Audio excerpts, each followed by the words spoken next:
আসসালামু আলাইকুম। আপনাদের সামনে আবার নিয়ে হাজির হলাম ঐশ্বরিক রহমত ও জাগতিক পরীক্ষার প্রথম পার্ট।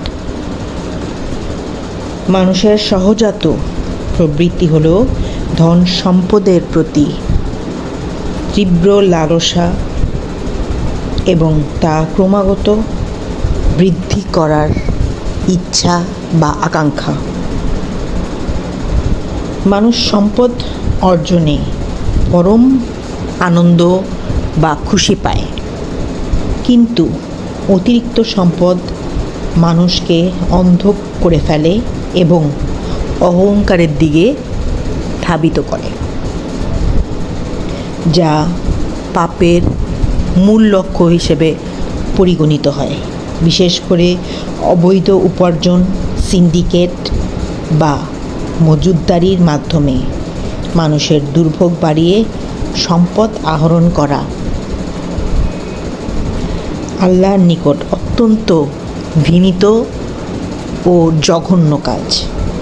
এই সম্পদ বাহ্যিকভাবে মানুষকে সুখী দেখালেও প্রকৃতপক্ষে তা আত্মিক অন্ধকার এবং পরকালীন কঠোর শাস্তির কারণ হয়ে দাঁড়ায়।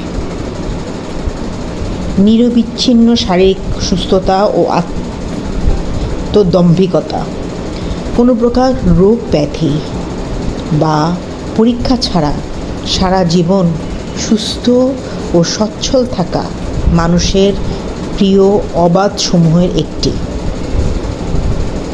মানুষ চায় তার সারা জীবনে কখনো শারীরিক বা মানসিক কষ্ট না হয় বা না আসুক, কিন্তু আত্মিক দৃষ্টিকোণ থেকে দেখা যায় যে মানুষের জীবনে দীর্ঘকাল ধরে কোনো না কোনো পরীক্ষা বা রোগ ব্যাধি না আসার অত্যন্ত আশঙ্কাজনক। ফেরাউন বা কারুনের মতো ঐতিহাসিক অবাধ্য ব্যক্তিরা নিরবিচ্ছিন্ন সুস্থতা ও ক্ষমতার অধিকারী ছিল, যা তাদের অহংকারকে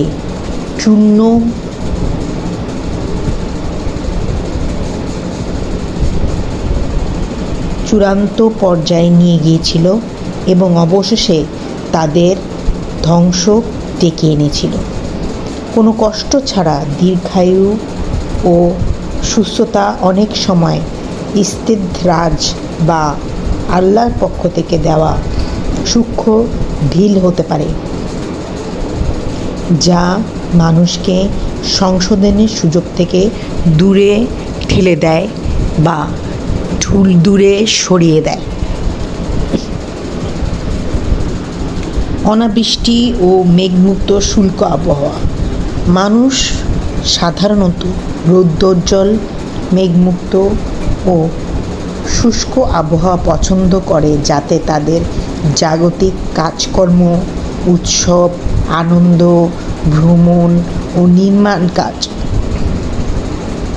নির্বিঘ্নে ও ভালোভাবে সম্পন্ন হতে পারে। কিন্তু বৃষ্টি হলে মানুষ যে বিরক্তি প্রকাশ করে, তার বিপরীতে শুষ্ক আবহাওয়া দ্বারা তারা আনন্দিত হয়।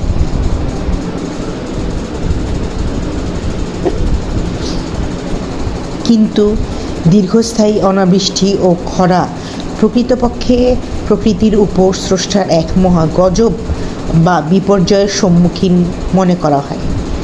আদো জাতির মতো প্রাচীন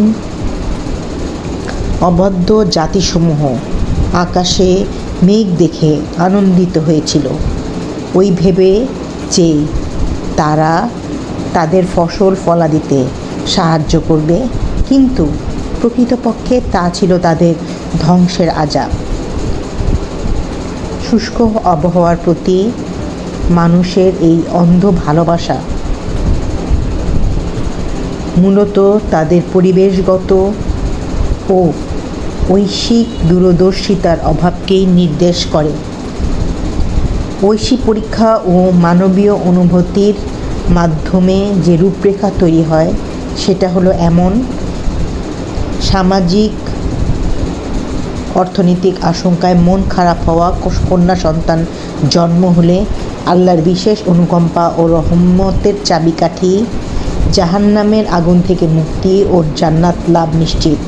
মেহমান, ব্যক্তিগত স্বাচ্ছন্দ্য ও অর্থনৈতিক ব্যয়ের ভয়ে বিরক্ত জাগা, বরকত ও গুনাহ খালনের উসিলা, গৃহকে আধ্যাত্মিকভাবে পবিত্র করে এবং রিজিক বৃদ্ধি করে।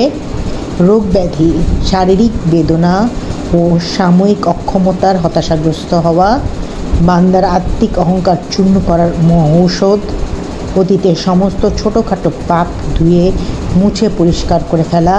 বৃষ্টি, চলাচলে সাময়িক বিঘ্ন ঘটায় বিরক্ত প্রকাশ করা।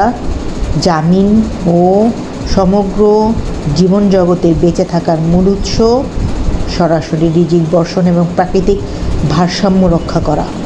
পুত্র সন্তান, বংশরক্ষা ও অভিজাত্যের প্রতীকরূপে পরম আনন্দের বিষয়, একটি জাগতিক নিয়ামত যা কঠোর জবাবদিহিতার অধীন।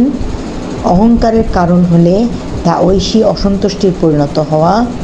ধন সম্পদ, আরামায়েশ ও ক্ষমতার লোভে পরম আকাঙ্ক্ষা, মানুষের জন্য অন্যতম প্রধান ফিতনা বা পরীক্ষা। কৃপণতা ও অপব্যয়ের কারণে পরকালীন আযাবের পথ সুগম করে দেওয়া। সুস্থতা, কোনো রোগ বা পরীক্ষা ছাড়া জীবন কাটানোর আকাঙ্ক্ষা, কোনো কষ্ট না থাকলে স্রষ্টাকে ভুলে যাওয়ার আশঙ্কা। ইস্তেদ্রাজ বা সূক্ষ্ম শাস্তির মাধ্যমে মানুষকে অহংকারী করে তোলা। অনাবৃষ্টি, উৎস ও জাগতিক কাজের সুবিধার জন্য কাঙ্ক্ষিত প্রাকৃতিক খরা বা জীবনকুলের জন্য ধ্বংসাত্মক অবস্থা। ফসলহানি, পানির সংকট এবং পরিবেশগত বিপর্যয়ের কারণ। মনস্তাত্ত্বিক বিপর্যয় ও ইস্তিদ্রাজের জটিল আধ্যাত্মিক বিন্যাস। ইসলামী সমাজতত্ত্ব ও মানসতাত্ত্বিক বিশ্লেষণে ইস্তিদ্রাজ অত্যন্ত গুরুত্বপূর্ণ একটি পরিভাষা। এর অর্থ হলো কোনো অবাধ্য বা গুনাহর বান্দাকে স্রষ্টা কর্তৃক তাৎক্ষণিকভাবে শাস্তি না দিয়ে বরং তার জাগতিক চাহিদাগুলোকে ক্রমাগত পূরণ করা এবং তাকে প্রাচুর্যের গভীরে ডুবিয়ে রাখা।